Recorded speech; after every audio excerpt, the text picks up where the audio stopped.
Hey everyone, today is Wednesday, February 11th. I'm Mina Durson in for Coy Wire, and I'm so excited to fill in for him while he travels to Italy for the Olympics. Today is Your Word Wednesday, so listen up and see if the vocabulary word you submitted helped us write today's show. We begin with a landmark trial that could have big implications in the world of social media. The trial, which kicked off Monday, centers on accusations that social media giants, namely YouTube and Facebook parent company Meta, are intentionally addicting teens and harming their mental health. Our Claire Duffy has more on how it could reshape the way social media lawsuits are resolved. Yes, opening statements kicked off with the plaintiff's lawyer, Mark Lanier, referring to these social media platforms as digital slot machines for children.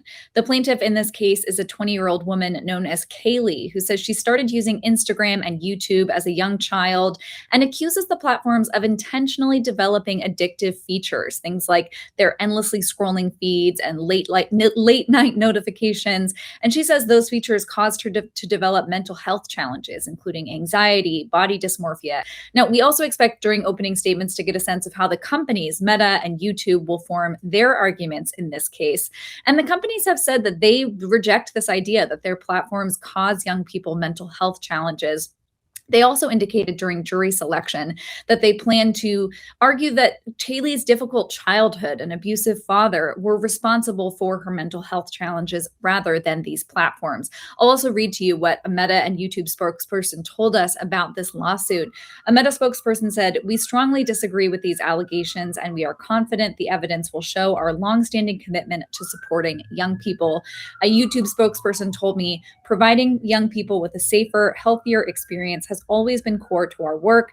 The allegations in these complaints are simply not true." But this case is really a significant moment for the parents, the families, the advocates who for years have been asking for more accountability and more guardrails from these platforms. This is just the first of hundreds of lawsuits against these companies.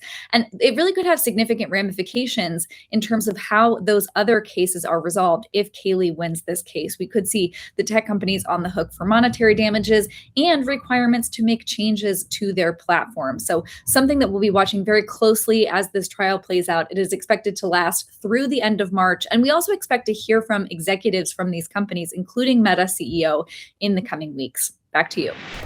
Now to a quick update on one of the biggest stories out of this year's Olympics, the frightening crash that ended skiing legend Lindsey Vonn's comeback bid. Vonn, who was airlifted to the hospital after that crash, took to social media to provide an update on her injuries, along with a heartfelt message to her fans.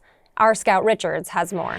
Lindsey Vonn has spoken out about her crash at the Winter Olympics. She says she'll need multiple surgeries. There had been speculation that Vonn was not fit to race after she tore her ACL ahead of the competition. But in a statement on her Instagram, Vonn said she had, quote, "no regrets," and that her, quote, "ACL and past injuries had nothing to do with my crash whatsoever." She also said that she sustained a fractured tibia. Despite her injury, Vonn remained optimistic, saying, "I tried, I dreamt, I jumped. I hope if you take away anything from my journey, it's that you all have the courage to dare greatly." Researchers in China have reportedly developed a humanoid robot that uses AI to help diagnose and treat autism in children. According to state media, the robot is fitted with a non-invasive wearable brainwave sensor embedded in a headband. That sensor picks up on electrical signals within the human brain, converts those patterns into commands for the robot, and generates data that can then be analyzed and interpreted by clinicians. Researchers say the robot can adjust how it interacts to suit each child's unique needs, and can even change its voice tone, giving the robot some verisimilitude. When a child struggles to respond to certain questions, the robot can guide them more flexibly and quickly towards the correct answer. It also provides therapists with precise baseline data, making it easier for them to work together with the parents to develop personalized treatment plans for the child's next stage of therapy. More than 13 million people in China live with autism. The robot is already being used in collaboration with hospitals and autism rehabilitation centers. Have you ever played make-believe? Well, it turns out this skill is not unique to humans, and some of our closest evolutionary relatives do it too. A new study from Johns Hopkins University has documented the remarkable cognitive skill in bonobos, a species of great ape that share nearly 99% of our DNA. The researchers took part in a series of tea party experiments with Kanzi, a 44-year-old bonobo renowned for his in-depth understanding of the English language. Here's how it worked. They poured juice into one of two empty bottles and asked Kanzi to pick which one contained the juice, something he got right every time. Then they poured imaginary juice into both bottles, but they also poured one of them back into the pitcher.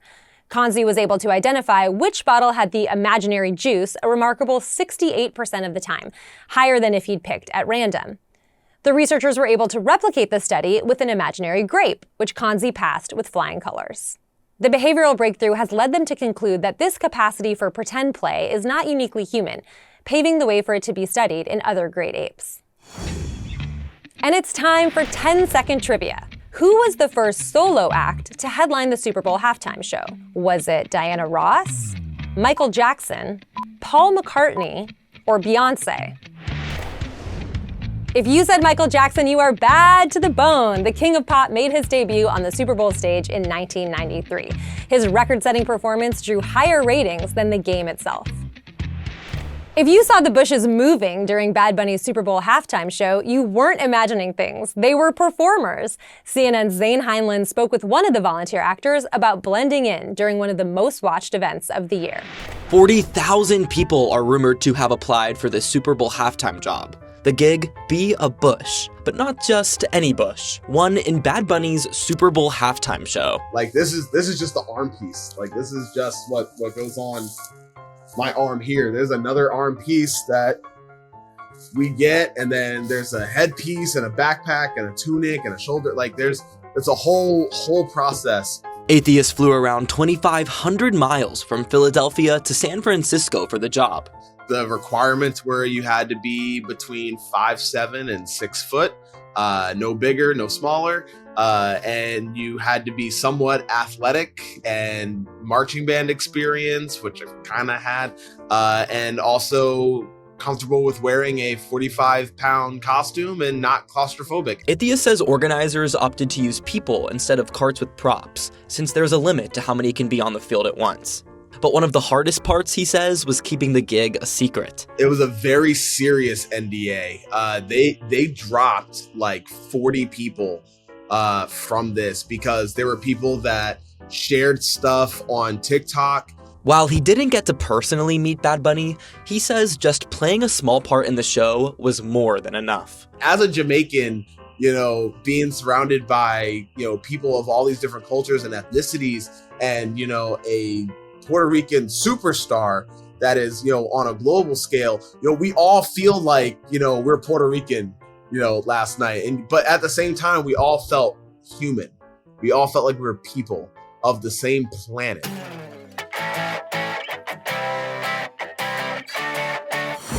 Today's story getting a 10 out of 10. 5 history-making young men who are just getting started in making a difference. These 5 students from Scouting America Troops 500 and 190 became the largest group of African-American Eagle Scouts inducted together in South Carolina history.